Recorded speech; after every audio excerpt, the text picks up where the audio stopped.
Okay, quick question. Be honest. How many times has a little voice inside your head said something like, "You're so stupid," or "Why did you say that? Everyone thinks you're weird now." Or my personal favorite, "You're a mess and honestly, you always will be."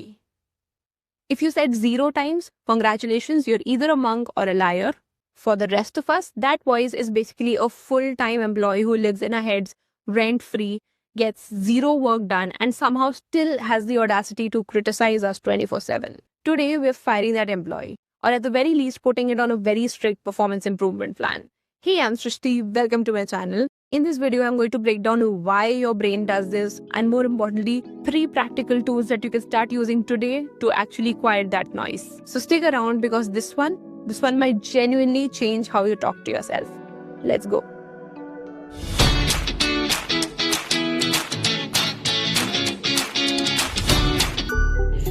Let's talk about what's actually happening here. Negative self-talk is that constant stream of inner criticism, the internal monologue that judges, doubts, belittles, and trash talks you. And not strangers, you, the person it's supposed to be supporting. It sounds like, "I'm not good enough. I always mess things up. Nobody really likes me. I should be further along by now." And here's the thing that makes it so sneaky. It doesn't show up in a villain costume twirling a mustache. It disguises itself as logic, as realism. It says things like, "I'm just being honest with myself." No, honey, you're being cruel to yourself and calling it wisdom. And it doesn't just feel bad in the moment. Research shows that chronic negative self-talk is directly linked to anxiety, depression, lower motivation, and even physical health problems. So this isn't just being too hard on yourself. This is your brain running a program that is actively working against you. But here's the good news. Programs can be rewritten, and that's exactly what we're doing today. Reason number 1, your brain loves to roast you: evolution. I know, blame the cavemen. Our brains evolved to scan for threats, because if our ancestors missed a potential danger, they could die. But if they missed something good, they'd miss lunch. Not ideal, but survivable. So our brains developed what psychologists call a negativity bias. We are literally wired to notice, remember, and dwell on negative experiences more than the positive ones. Bad feedback sticks, good feedback slides off. This was great when we needed to survive saber-toothed tigers. It is not great when the threat is someone side-eyeing you in a Zoom meeting. Reason 2, a lot of that inner critique's voice, it's not even originally yours. Think about it. As kids, we absorb everything. The words of parents, teachers, older siblings, that one coach who thought criticism was motivation. When someone important to us said, "Why are you so clumsy?" or "Why can't you be more like your older brother?" enough times, our brains filed that away as truth.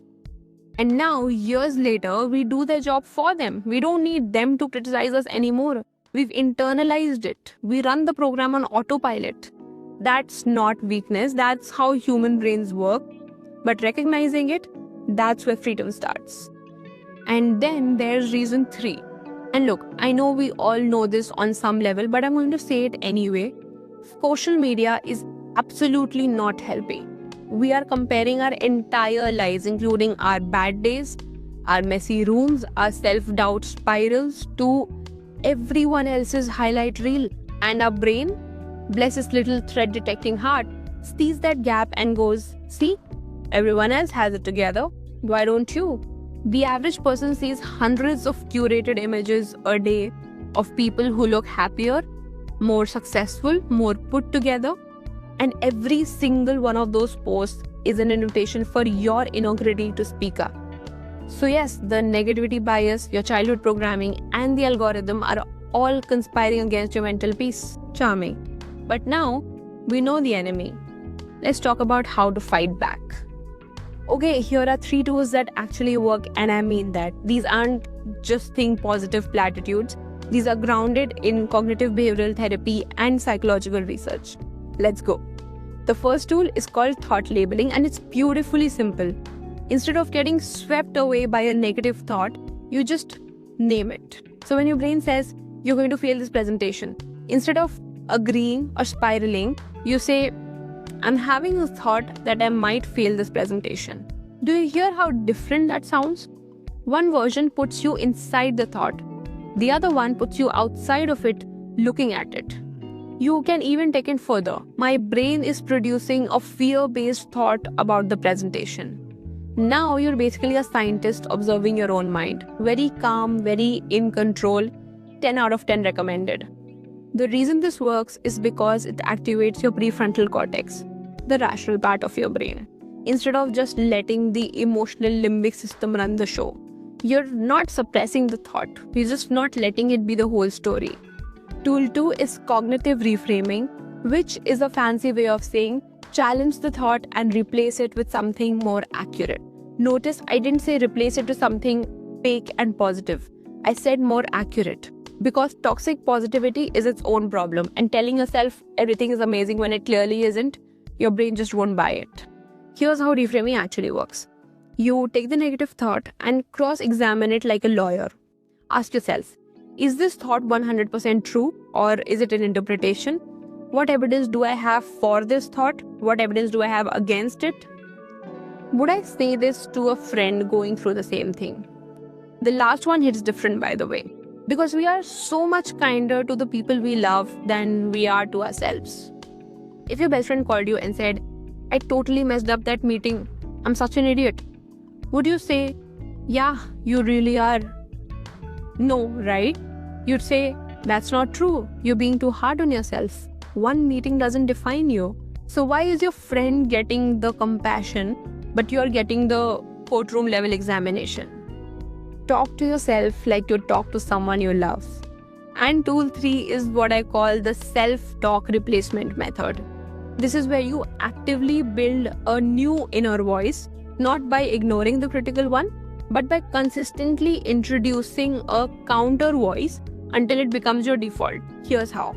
Anytime you catch a negative self-talk pattern, you replace it with a specific, believable, kinder alternative.